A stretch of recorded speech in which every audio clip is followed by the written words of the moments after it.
बरीच मोठी झाली. लग्न करावं लागते आता लवकरच. बरं बसा बसा. मामा एक मॅटर झालंय. भाजी आली ना तो म्हणून.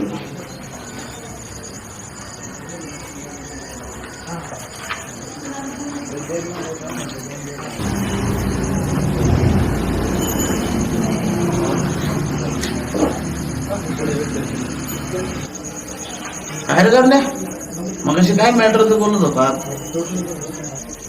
मामा ते सरपंचाचा कुत्रा आहे ना पाळल्याला नाण्या, आपल्या दिदीला रस्त्यावर छेडत होता. आपल्या दिदीला हा गाडी काढ. ठोकलं त्याला मामा. कार्यक्रम केला.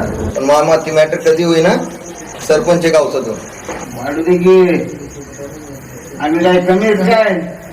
आमच्या समोर थांबायची सुद्धा ताकद नाही कोणाची.